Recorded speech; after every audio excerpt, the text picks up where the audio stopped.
J'ai eu un jour le désir d'écrire. Je voulais écrire pour le théâtre. Et en fait, je me suis aperçu que mon écriture n'était pas du tout, comment dire, adaptée à la scène. Les textes, j'ai un plaisir à les dire, mais les écrire, je pense que j'ai développé un complexe, puisque au théâtre, il faut une sorte de langue, de poésie, et que j'ai découvert que mon écriture était plutôt liée à l'image et à l'action. Et c'est comme ça que, du coup, je me suis tourné vers l'écriture pour le cinéma, pour l'écran. J'ai fait un bac théâtre, puis je suis rentré à l'université pour faire une fac d'art et spectacle, tout en faisant un conservatoire municipal à Paris pour préparer les concours des grandes écoles. Et j'ai fait le Conservatoire national de Paris. Et quand je suis sorti du Conservatoire national, j'ai intégré la troupe du Théâtre national populaire de Villeurbanne pendant 3 ans. Donc j'ai beaucoup joué au théâtre dans un répertoire qui était plutôt classique, même si on a fait aussi du théâtre contemporain. J'ai aucune formation de cinéma, je suis très autodidacte, donc je me suis lancé tout seul, comme un grand, à l'écriture du scénario et aussi à la conception finalement de la mise en scène du film, enfin de mes films. Donc non, j'ai vraiment qu'une formation d'acteur de plateau de théâtre. J'ai développé une passion pour Hitchcock grâce à mes parents. Depuis tout petit, regarder, parce qu'à l'époque, il y avait non seulement les films d'Hitchcock, mais il y avait aussi les téléfilms qu'il avait fait et qui passaient à la télé, et je les regardais avec eux. C'est par l'écriture, et une fois que j'ai écrit le scénario de mon court-métrage dans un premier temps, je me suis dit qu'il fallait que je le réalise moi-même, et donc je me suis mis à réaliser le film. Voilà. À la base, mon projet était de faire une trilogie de 3 courts-métrages. Donc 3 courts-métrages qui racontent justement ce couple, Antoine et Myriam, à 3 moments de leur séparation. Donc le premier épisode, Avant de tout perdre, c'est le moment où cette femme fuit son mari avec ses 2 enfants. Donc ça, c'est un film d'ailleurs qui est plus un film d'action, parce qu'on la suit sur une journée. Et donc le format court était complètement juste et organique avec ce que je voulais raconter. Qu'est-ce qu'il y a? Il faut que je voie Savelli, c'est urgent. Mais il est en réunion, là. Qu'est-ce qui se passe? Je suis venue avec les enfants. Ah bon? Je sais plus quoi faire. Je dois partir vite.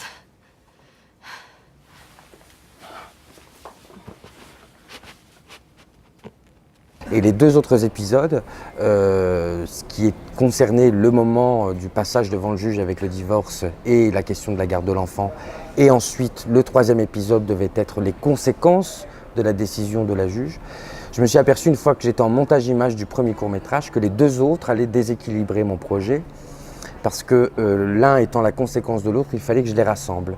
Et en plus, j'avais besoin de plus de temps, puisque le premier court-métrage suit cette femme sur une journée, alors que là, on les voyait à plusieurs moments finalement de leur vie.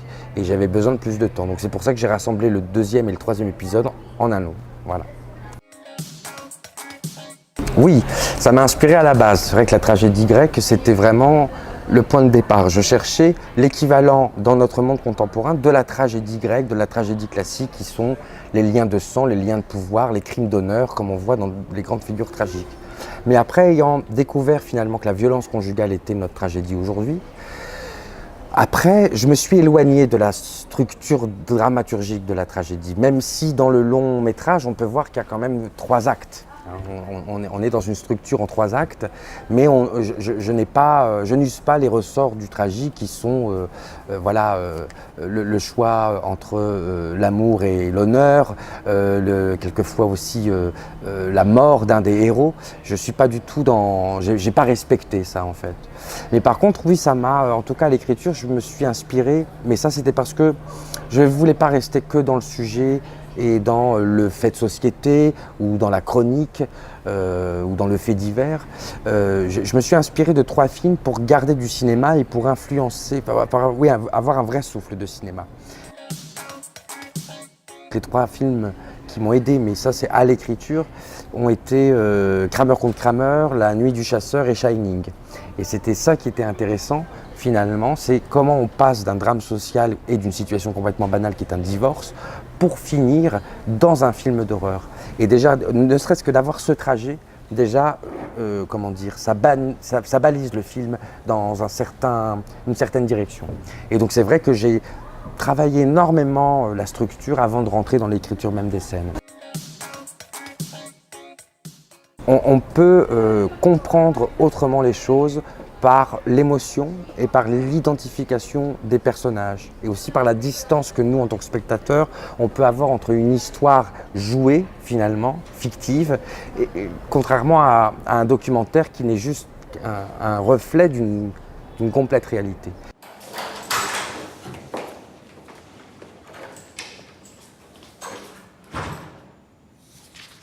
Bon, je vais vous donner lecture de l'audition de Julien, puisqu'on avait renvoyé notamment pour ça. Donc, concernant son audition, comme vous le savez, quand on fait entendre un enfant par le service puzzle, enfin, je ne sais pas si vous le savez, en tout cas, je vous l'explique, on dit aux enfants que tout ce qu'ils disent sera retranscrit par écrit, retransmis à leurs parents. Donc, s'ils ne veulent pas que quelque chose soit retransmis, il ne faut pas qu'ils le disent, ils n'en parlent pas. C'est le principe du contradictoire. Chacun doit être au courant de ce qui se passe dans le dossier. Voilà. Alors voilà ce qu'a dit Julien. Julien a 11 ans, il est en 6e A1 au collège Théodore Monod de Saint-Dumont et il a dit: mes parents sont séparés depuis 1 an, je vis maintenant ici avec maman et ma sœur. On va fêter les 18 ans de ma sœur à la salle des fêtes de Vial. On habite tous là-bas chez papy et Nani, sauf mon père. Maman ne s'occupe pas de mes devoirs, mais elle ne se fait pas de soucis parce que je travaille bien à l'école. En plus, j'ai beaucoup d'amis et je me débrouille très bien tout seul. Donc je reprends. En plus, j'ai beaucoup d'amis et je me débrouille très bien tout seul. Par contre, je ne peux jamais jouer devant la maison ou dans le jardin car on a peur que l'autre vienne. Papy se met à crier quand il le voit et c'est pas bon pour sa santé. Quand il vient, je m'inquiète pour maman parce qu'il veut juste une chose, c'est faire des embrouilles et la harceler. Bon, si vous voulez bien écouter ce que je vous dis, vous discuterez avec votre avocat plus tard, hein? C'est pour ça que je m'inquiète pour elle, il veut juste lui faire du mal, juste ça, c'est pas un père, et c'est pour ça que je suis contente que mes parents divorcent. Je veux rester avec ma mère et ma sœur pour pas qu'elles restent toutes seules, ce qui n'est pas une bonne raison. Joséphine aussi, elle ne l'aime pas, mais elle n'est pas obligée de le voir vu qu'elle est grande. Moi aussi, je ne veux plus jamais le voir et je ne veux pas que le juge m'oblige à aller avec lui 1 semaine sur 2 ou un week-end sur 2, parce que je ne veux plus le voir, plus jamais, je n'ai plus rien à ajouter. Voilà, bien, maître Davigny, je vous écoute. La violence dans la famille, et notamment la violence conjugale, c'est un sujet dont on parle beaucoup, mais qui est encore très tabou et dont beaucoup de gens qui ne sont pas du tout concernés ne comprennent pas. On ne comprend pas pourquoi une femme ne part pas à la première gifle, on ne comprend pas pourquoi est-ce que... Alors, il y a plein de gens qui se disent « moi, je serais dans cette situation, ça ne pourrait jamais m'arriver parce que... » Or, c'est pas vrai. Quand on est dedans, quand on essaye un peu de comprendre ces gens, on voit bien que c'est beaucoup plus difficile qu'on peut l'imaginer. Et c'était ça mon but aussi. C'était non pas de mettre comme ça théoriquement le sujet, mais juste de convoquer les gens pour qu'ils puissent un peu comprendre de l'intérieur, donc dans le corps, d'avoir vraiment une sorte de sensation émotionnelle très près des personnages pour pouvoir essayer d'être complètement concerné par le sujet. Donc la fiction permet ça. Cet homme prend toute la place. Tout simplement, il prend toute la place. Il empêche cette femme de se reconstruire. Il essaye de l'envahir, de récupérer l'emprise qu'il a perdue, qu'il croit avoir perdue, même si on voit bien qu'elle est encore sous emprise malgré tout, même s'il y a séparation, ils ont divorcé, elle ne porte plus son nom, il est quand même là. Donc oui, bien sûr que ça a été composé comme ça, pour qu'on soit complètement, acculé par lui, d'être toujours, de plus avoir d'espace, d'être coincé.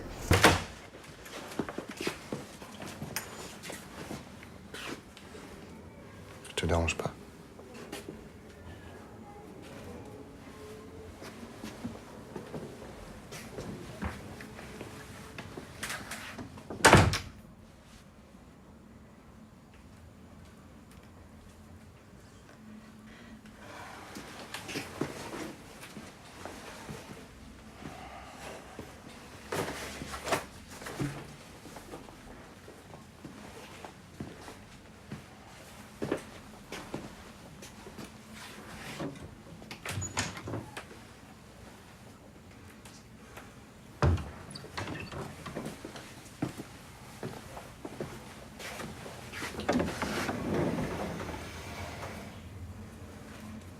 Qu'est-ce que tu veux?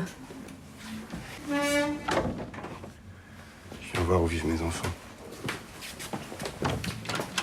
J'ai choisi Denis par son talent d'acteur et pas parce qu'il représente physiquement.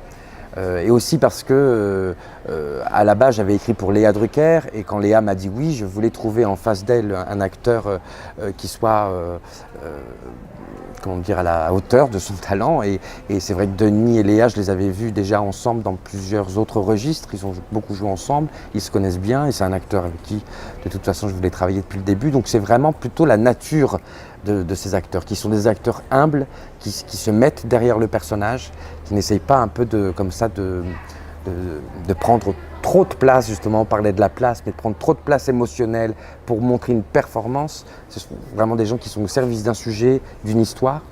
Donc c'est ça. Et ensuite parce que oui, Denis, du coup en 4 ans, a un peu changé physiquement. Et c'est quelque chose que j'ai intégré aussi dans le personnage et dans la mise en scène, bien sûr. C'est qu'en écoutant les témoignages, une femme un jour m'a dit, vous savez, le soir quand il rentrait dans la maison et la façon dont il mettait la clé dans la serrure pour ouvrir la porte, je savais s'il allait me battre ou pas. La plupart des hommes se rejoignent aux commentaires des femmes, parce qu'ils sont émus par le film. Ils me disent bien sûr en général bravo, parce qu'ils ont apprécié le film pour la façon dont il est fait et dans quelle histoire je les ai emmenés pendant 1h30. Mais ces hommes-là, comme les femmes, me disent merci. Merci d'avoir fait un film sur ça et comme ça. Ensuite, j'ai quand même eu des retours d'hommes, certains, mais en général, ils ne sont pas en direct. C'est plutôt sur les réseaux sociaux où ils m'envoient des messages, où en fait, certains hommes font l'amalgame entre, comment dire, le problème des pères qui auraient pu être lésés dans certaines décisions de divorce.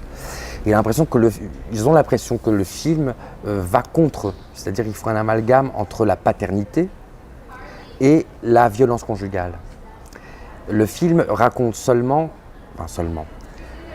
le film pose sur la table le débat suivant qui est est-ce qu'un conjoint violent peut être un bon parent? Moi, je pense que non. Je pense que quand un conjoint est violent, il ne peut pas être un bon parent parce qu'il fait vivre à son enfant des choses qui sont insupportables et traumatisantes. Mais ces hommes ont l'impression, dans leur grille de lecture, que finalement, s'il va jusque-là, c'est peut-être parce qu'elle l'a poussé à bout. Donc il y a comme une justification que finalement elle aurait mérité cette violence. Donc c'est ça qui est assez difficile à entendre. Donc ce sont des hommes qui font un amalgame entre vous faites un film contre les pères, alors je ne fais pas un film contre les pères, je fais un film contre les pères violents. Oui, moi j'aime bien l'humour, j'aime bien rigoler et notamment, oui, moi il était important d'ailleurs sur le plateau, contrairement à d'autres expériences que j'ai pu avoir en tant qu'acteur sur des tournages où sous prétexte qu'on doit faire une scène tendue, il faut que le tournage et le plateau soient tendus. Non, moi je crois qu'au contraire, plus on est dans le vivant, on est dans la légèreté, plus entre action et coupé, on donne tout pour avoir cette tension et toute l'équipe est comment dire, concentrée sur cette tension. C'est avoir un tournage détendu pour pouvoir avoir des scènes tendues.